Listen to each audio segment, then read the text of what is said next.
Picking up our study today in 2 Samuel chapter 18, verse 6, right where we left off. And the Bible says, "So the people went out into the field of battle against Israel, and the battle was in the woods of Ephraim." Must seem odd for David's men to fight against Israel, but that's what was going on. I'm sure it seemed strange, but right is right, and sometimes doing right comes with mixed feelings. 7. The people of Israel were overthrown there before the servants of David, and a great slaughter of 20,000 took place there that day. 20,000 killed in one day. That's not a battle, that's a bloodbath. But the Bible says, be sure of this. The wicked will not go unpunished, and this is what you're seeing, an absolute slaughter. 8. For the battle there was scattered over the face of the whole countryside, and the woods devoured more people that day than the sword devoured. Trying to maneuver and fight in that thick woods with all the underbrush must have been a nightmare for these troops. As they saw so many of their friends die, it must have felt like they were trapped in a maze. It's hard to run in the woods, especially if somebody's swinging a sword at you and you're trying to defend yourself. 9. Then Absalom met the servants of David. Absalom rode on a mule. The mule went under the thick boughs of a great terebinth tree, and his head caught in the terebinth. So he was left hanging between heaven and earth, and the mule which was under him went on.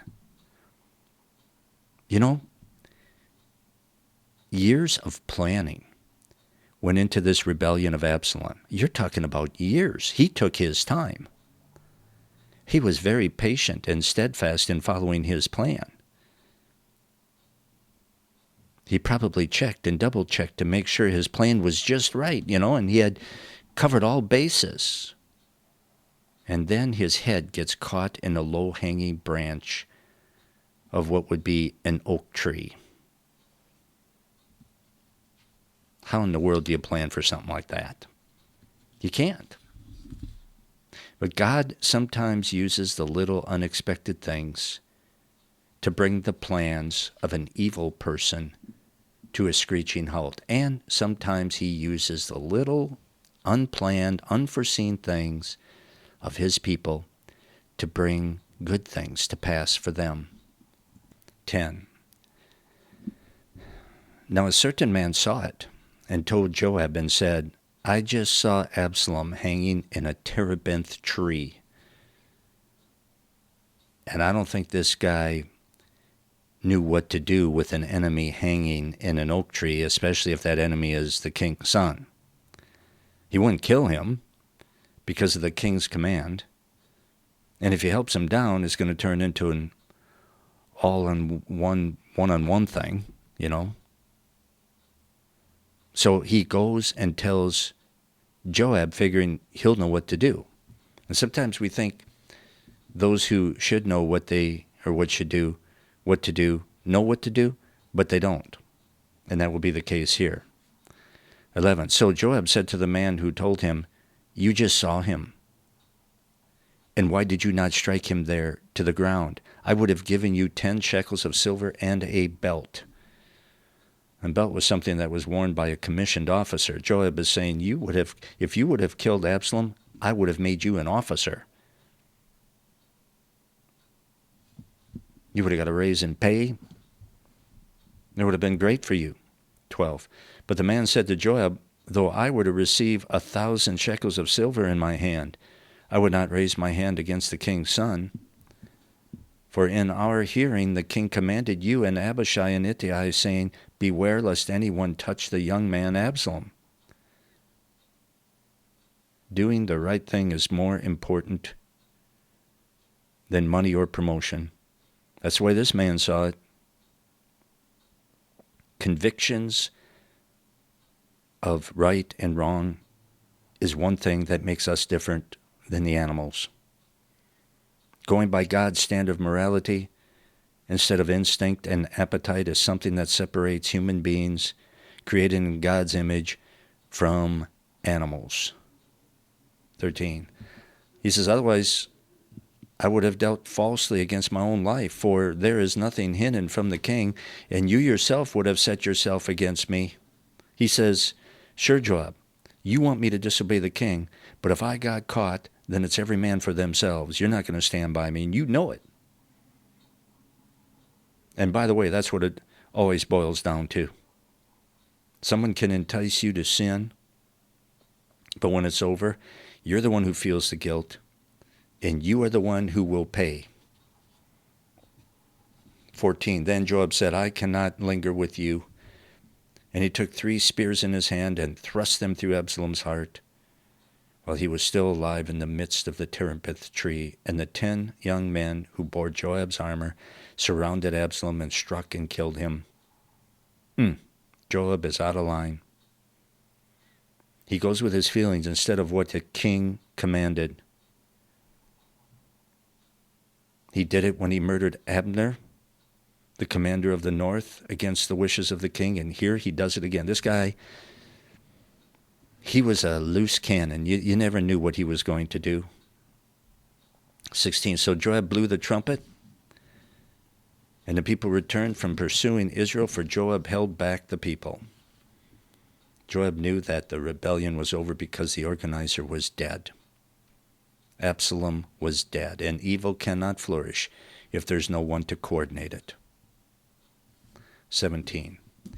And they took Absalom and cast him into a very large pit in the woods, and laid a very large heap of stones over him. Then all Israel fled, everyone to his tent. Absalom ends in disgrace. He had won the hearts of the people through flattery, but the rebellion did not last because it was not of God. We should hate evil, and we should hate it when it succeeds, but we should not let it frustrate us. Don't let evil steal your faith in God. It's not worth getting all shook up over because it's going to lose in the end. Eventually, it always does. 18.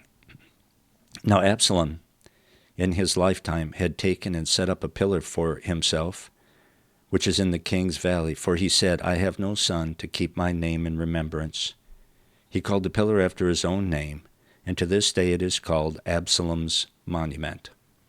Absalom set up some rocks, named the pile after himself, so that the people who saw it will remember that once upon a time there was a guy called Absalom.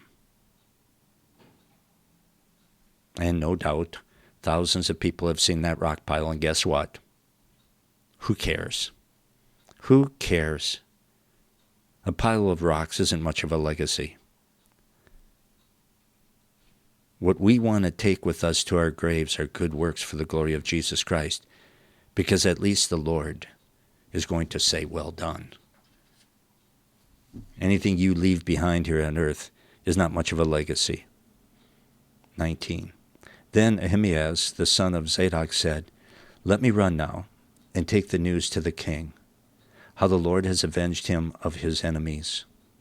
And Joab said to him, you shall not take the news this day, for you shall take the news another day. But today you shall take no news, because the king's son is dead. Ahimaaz was young and enthusiastic. He saw the good in what happened, but he didn't see the bad. He was all excited about David winning, but he was insensitive to how hurt David would be when he found out that his son was dead. So if he runs up to David with a big smile on his face and announces that Absalom is dead, that's not going to be a good thing. See, he didn't have the wisdom. He was too young and foolish. Enthusiasm always needs to be tempered with wisdom, and that wisdom often comes with age, I should say. Verse 21. Then Joab said to the Cushite, go tell the king what you have seen. So the Cushite bowed himself to Joab and ran. Verse 22. And Ahimaaz, the son of Zadok, said again to Joab, but whatever happens, please let me also run after the Cushite. And now you see why Joab wouldn't let Ahimaaz go. He doesn't care what happens. He just wants to do it. Ahimaaz is like a loose garden hose with the water turned on full blast. He is loaded with enthusiasm, but no aim. No aim. Enthusiasm with no aim, you can bet there's going to be trouble. Last part of verse 22. So Joab said, why will you run, my son, since you have no news ready? Evidently, Joab thinks that before a job is worth doing, there must be some kind of material reward offered. I mean, you're not going to get a reward for doing this. And of course, that's not true. I mean, you don't need a material reward to make a job worth doing. Not true. At least it wasn't true for this young man. The pleasure he would get from telling David that he won this war would be enough reward for him. He thinks that, anyway. He thinks that's the way it is. Verse 23. But whatever happens, he said, let me run. So he said to him, run. Then Ahimaaz ran by the way of the plain and outran the Cushite. His begging wore Joab down. And that is bad leadership. If something is bad for someone, and therefore the one in charge says no, they should not change their mind and say yes, simply because a person begs or keeps hitting on them. Please, please, please. If it's bad, it's bad. It should be no, and that should be the end of the discussion right there. Don't change your mind for any reason. 24. Now David was sitting between the two gates, and the watchman went up to the roof over the gate to the wall, lifted his eyes, and looked, and there was a man running alone. Then the watchman cried out and told the king, and the king said, if he is alone, there is news in his mouth. And he came rapidly and drew near. And I don't know how David makes the leap from he's alone to that means he's got news, and in fact, good news. But he does. He makes that leap. I don't think God's people should be pessimists. But that kind of empty-headed optimism isn't biblical either. And it's especially bad if one starts making decisions based on wishful thinking.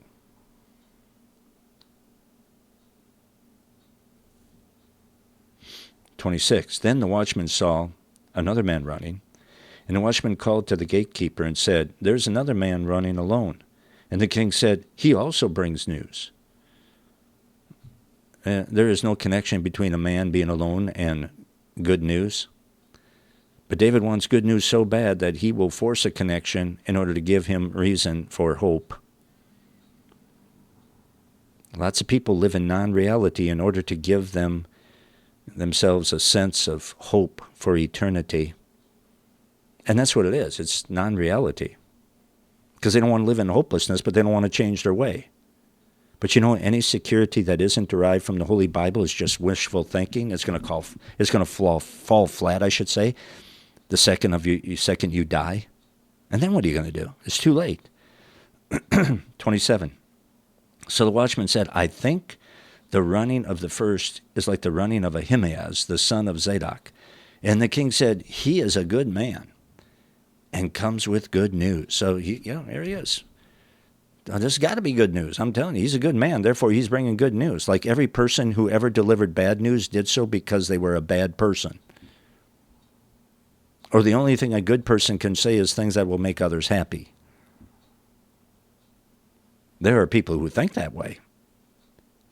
They don't want to hear anything negative, even if it's true.